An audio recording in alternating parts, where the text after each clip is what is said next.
პუტინის ომის ეკონომიკაზე რუსეთის ისტორიაში ყველაზე დიდი ტოტალური ეკონომიკური კრახის წინაშეა. განმეორდება თუ არა 80-იანი წლების სცენარი, როცა კრიზისმა გამოიწვია საბჭოთა კავშირის დაშლა, დანგრევა. დღეს დეტალურად მოგიყვებით პუტინის ომის ეკონომიკაზე. ჩვენ ვესაუბრეთ წამყვან რუს ეკონომისტ იგორ ლიფსიც.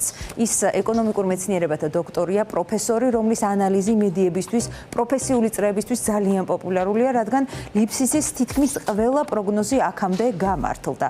ეკონომისტი ხშირად ამბობს, რომ შესაძლოა რუსეთი დაშლამდეც კი მივიდეს, რა შემთხვევაში შეიძლება რეალობად იქცეს ეს პროგნოზი, რამდენად შეუქცევადია პუტინის ომის ეკონომიკის კრიზისი და რას მოუტანს საქართველოს რუსეთისთვის სანქციების გვერდის ავლაში დახმარება. ინტერვიუში ამ კითხვებზე პასუხსაც მოისმენთ.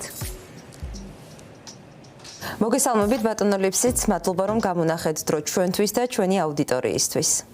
მოგესალმებით. პირველ რიგში მინდა გკითხოთ, როგორ გამოიყურება რუსეთის ეკონომიკა ომის მეოთხე წლის თავზე. გასული წელი ბიუჯეტის დეფიციტით დასრულდა, წელი გადასახადების და ფასების ზრდით დაიწყო უკვე 2026 წელს. სინამდვილეში რა соციალურ ფასს იხდის ომში რუსეთის მოსახლეობა, ვის და რად უჯდება ეს ომი? Оплачивает ее вся Россия, оплачивает и население, оплачивает и бизнес. ომის წარმოების ფასს იხდის მთელი რუსეთი, იხდის მოსახლეობაც, იხდის ბიზნესის და რაც უფრო შორს მივდივართ, მით მეტად. უბრალოდ უნდა გვესმოდეს, რომ რუსეთში არიან ადამიანები, ვინც ერთდროულად იხდის და ამავე დროს იგებს, დიდრდება. და არიან ადამიანები, ვინც იხდის და არაფერს იღებს სარგებლად, მხოლოდ ღარიბდება. რუსეთი არაერთგვაროვანია, იქ არის სხვადასხვა ჯგუფი, რომელთათვისაც ომის შედეგები განსხვავებულია. ჩემი შეფასებით, რუსეთის მოსახლეობის დაახლოებით 20% ომიდან სარგებელს იღებს. ცხადია, ეს მხოლოდ უშუალო მონაწილეები არ არიან და თუ ასე ვითვლით, მივიღებთ დაახლოებით 26-28 მილიონ რუსს, ვინც უკეთ ცხოვრობს სწორედ ომის გამო. აქ სადღაც შეკვეთებია, იქ სადღაც გადახდებია და ეს ყველაფერიც მათი ოჯახების დამატებით შემოსავლად იქცევა. და რაც უფრო დიდხანს გაგრძელდება ომი, მით უკეთესი იქნება ამ 20%-ისთვის. ესენი ზოგადად ომის ბენეფიციარები არიან, მათ ინტერესია რომ ომი გაგრძელდეს. უნდა გვესმოდეს, რომ დღეს ომს არ უჭერს მხარს მხოლოდ პუტინი და მისი უახლოესი გარემოცვა. რუსეთის მოსახლეობის საკმაოდ დიდი ნაწილი ითხოვს შემდგომში სამხედრო კონფლიქტს, მაგრამ 80% რა თქმა უნდა არ იღებს არანაირ სარგებლოს, ისინი მხოლოდ ზარალდებიან. ეს ძალიან სხვადასხვა ჯგუფებია, ყველაზე მდიდრებიდან ყველაზე ღარიბებამდე. ომის სხვადასხვა მიზეზით აწვება როგორც მილიარდერს, ისე უბრალო გლეხს, პენსიონერს, ძალიან დიდი ნაწილი ომისგან ზარალდება. ბიზნესმენები ზარალდებიან გადასახადების ზრდით. რუსეთის 3 წელი ზედიზედ ზრდიდა გადასახადებს და წელსაც ეს პროცესი გაგრძელდება. ისევ იგეგმება გადასახადების ზრდა, უკვე იგონებენ სხვადასხვა გადაწყვეტილებებს, ახალ ინსტრუმენტებს განიხილავენ. გადასახადები უკვე მეოთხედ ზედიზედ გაიზრდება, რაც ეკონომიკას ანგრევს და ბიზნესის წარმოების შესაძლებლობებს მკვეთრად ამცირებს. მოსახლეობაც ზარალდება. ფიქსირებული საშემოსავლო გადასახადის ნაცვლად შემოვიდა პროგრესული შკალა. ინფლაციისა და ხელფასების ზრდასთან ერთად ადამიანები ავტომატურად იბეგრებიან გადასახადის უფრო მაღალი განაკვეთით. მოსახლეობის უმრავლესობა, ეს 80%-ია დაახლოებით, ომისგან ძლიერ ზარალდება, ღარიბდება. გამოსავალი მათთვის არ ჩანს, სახელმწიფო ვერ ეხმარება, მას ამისთვის ფული არ აქვს. იყო იდეები, მოდით გავაკეთოთ საკვები კუპონები ყველაზე ღარიბებისთვის, რომ პენსიასთან ერთად ჰქონდეთ კუპონები უმარტივესი საკვების შესაძენად. ყველაფერი ჩაკვდა, რადგან ფინანსთა სამინისტროს ამის დაფინანსებისთვის ფული არ აქვს.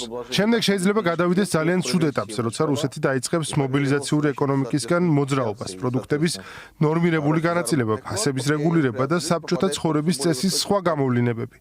ეს შესაძლებელია, რადგან ომი არ მთავრდება, ხოლო რეზერვები, რომ საბაზრო ეკონომიკით ისე ვიცხოვროთ, როგორც ადრე, უკვე ამოწურულია.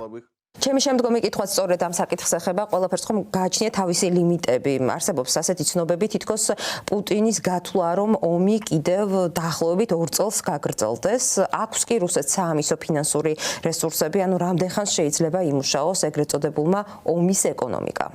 Вы говорите, что у Путина в планах 2 года вести войну, это ваша гипотеза. როცა ამბობთ, რომ პუტინს გეგმაში აქვს 2 წელი იომოს, ეს ჰიპოთეზაა, არავინ იცის დანამდვილებით. ჩემი ჰიპოთეზა სრულიად სხვა. ის შეეცდება იომოს საკუთარი სიცოცხლის ბოლომდე, რადგან სანამ ომი მიდის, ის არის დაცულ მდგომარეობაში. მის პირად უსაფრთხოებასა და ხელისუფლების სტრუქტურაში მის პოზიციას არაფერი ემუქრება. როგორც კი ომი შეწყდება, მისი მდგომარეობა უკიდურესად საეჭვო და საშიში ხდება.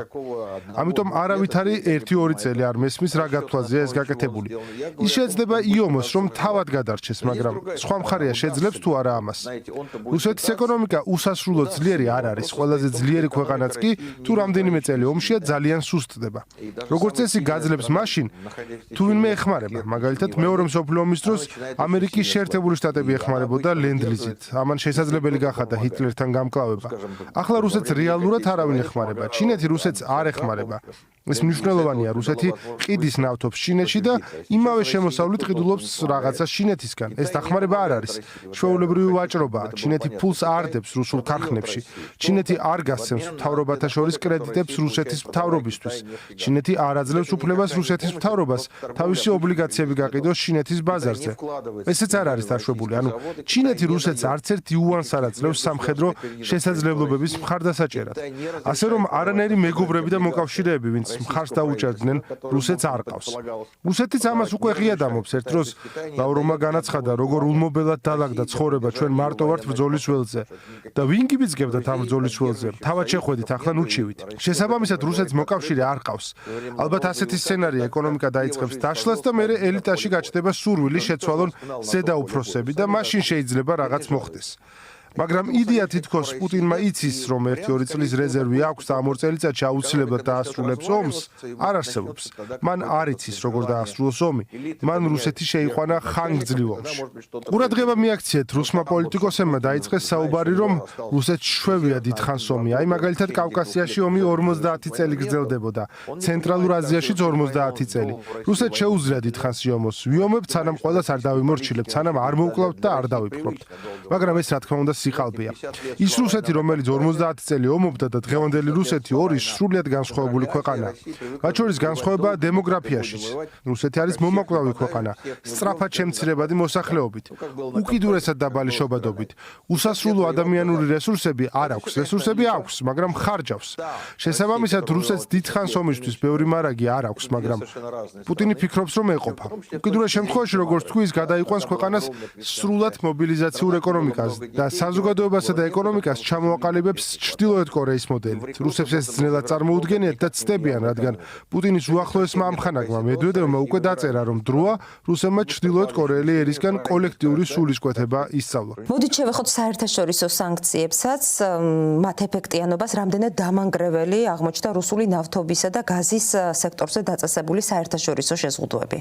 Ну, в какой-то степени повлияло, конечно, не решающе. გარკვეულწილად იმოქმედა, რა თქმა უნდა, მაგრამ გადამწყვეტად არა. როგორც გითხარით, არ არსებობს ისეთი რამ, რომ მხოლოდ სანქციებით მოგვარდეს პრობლემა. სანქციები არ თულებს ცხოვრებას, მაგრამ ვერ ანგრევს ეკონომიკას ბოლომდე და ვერ ცვლის პოლიტიკურ რეჟიმს. ვინც ფიქრობს, რომ ეს შესაძლებელია, ის ილუზიებშია.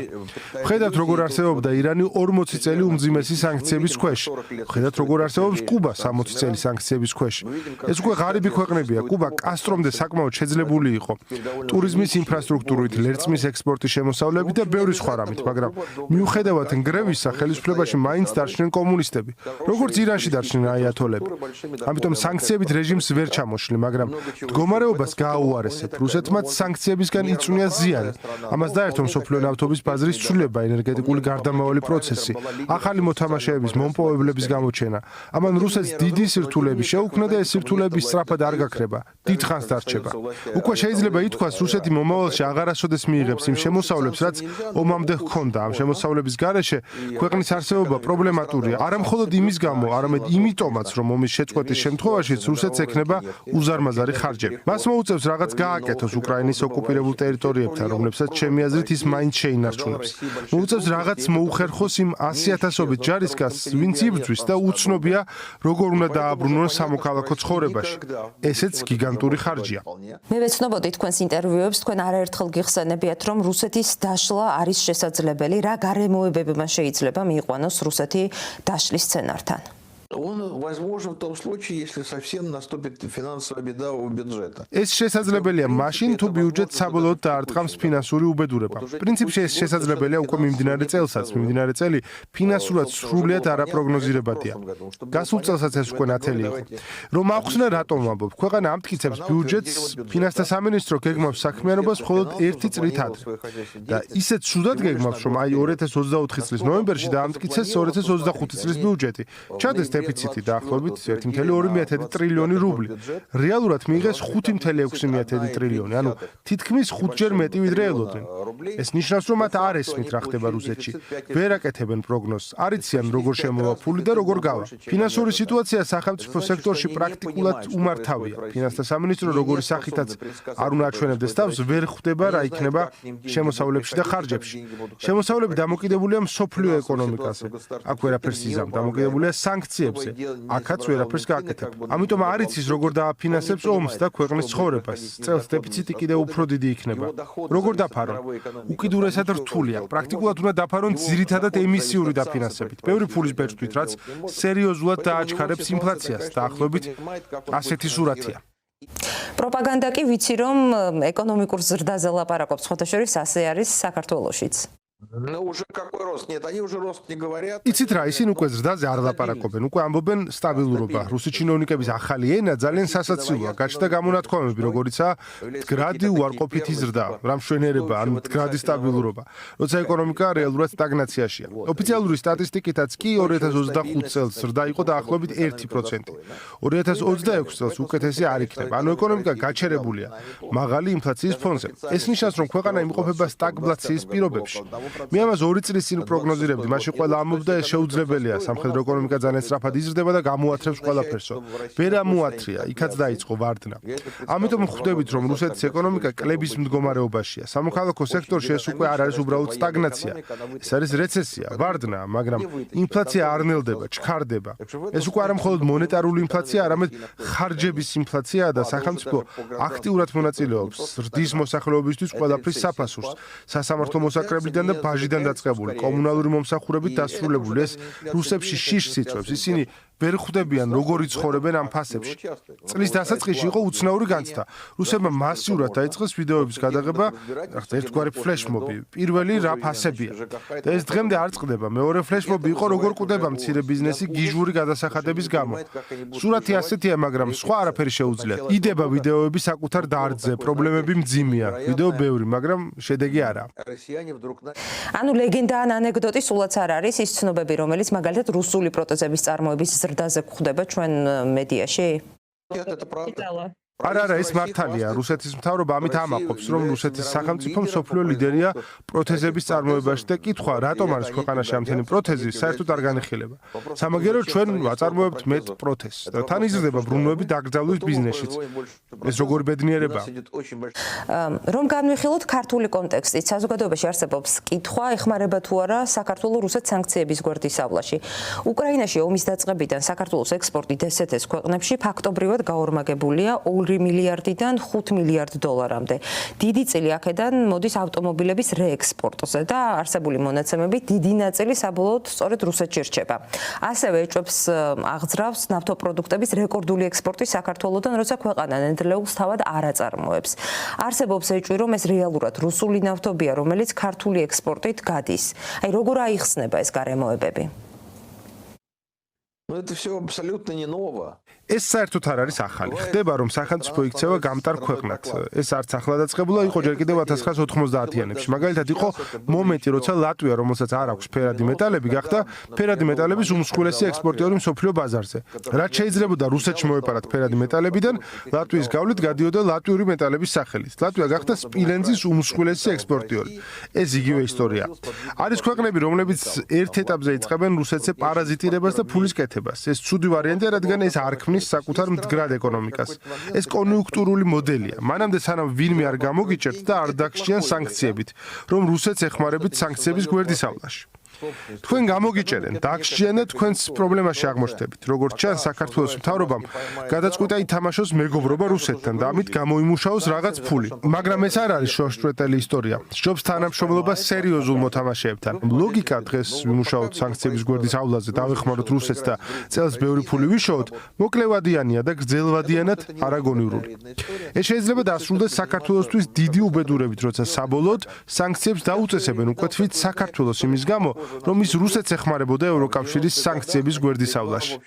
და კიდევ ერთი საკითხი, რაც ქართული რეალობისთვის ძალიან მნიშვნელოვანია, რუსეთზე დამოკიდებულების ზრდა, კონკრეტულად გაზპრომზე მაქვს საუბარი, მაგალითად ომის დაწყებიდან რუსული გაზის იმპორტი გასამაგდა და 2025 წელს 1,100,000,000 კუბურ მეტრს შეადგენდა. ეს იმ დროს, როცა ევროპა მასობრივად უარს ამბობს რუსულ ენერგომატარებლებზე.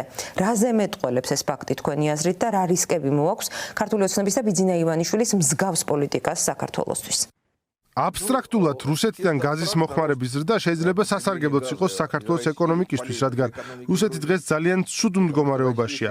მისგან შეიძლება დიდი ფასდაკლებების გამოძალვა და იაფი გაზის მიღება. სხვათა შორის ჩვენ მოგვეცა შესაძლებლობა გაზპრომთან შეთანხმების დეტალები გვენახა და ყოველ შემთხვევაში ფასდაკლება ან რაიმე შეღავათიანი პირობები არ ჩანს. მაშინ ეს ცუდი პოლიტიკაა. თქვენი პოლიტიკოსი დიდ ფასდაკლებაზე წაიყვანდა რუსეთს, რადგან რუსეთს გაზთან ძალიან მძიმე მდგომარეობა აქვს. არ აქვს გასაყიდი ბაზრები. ნებისმიერი მყიდველი ღირებულია, რადგან სხვა მყიდველები თითქმის აღარ ჰყავს. იყო გიჟური პროექტები გასადენები პაკისტანში, ირანში, სრულად არარეალური. საქართველოს შეიძლება არ არის დიდი ბაზარი, მაგრამ მაინც ბაზარია. თავარი ისაა, რომ ფასდაკლებები უნდა აიძულოთ, რადგან თქვენ უფრო ძლიერ პოზიციაში ხართ რუსეთთან მიმართებით, ვიდრე რუსეთი თქვენთან. ფასდაკლება ენერგომატარებლის ფასს შეამცირებდა და საქართველოს ეკონომიკის კონკურენტუნარიანობას გაზრდიდა. თუ ფასდაკლებებს არ იღებთ, როგორც ჩანს, სამსარგებლოს იღებენ თქვენი პოლიტიკოსები. და ინტერვიუს მიწურულს რამეს ხომ არ დაამატებდით?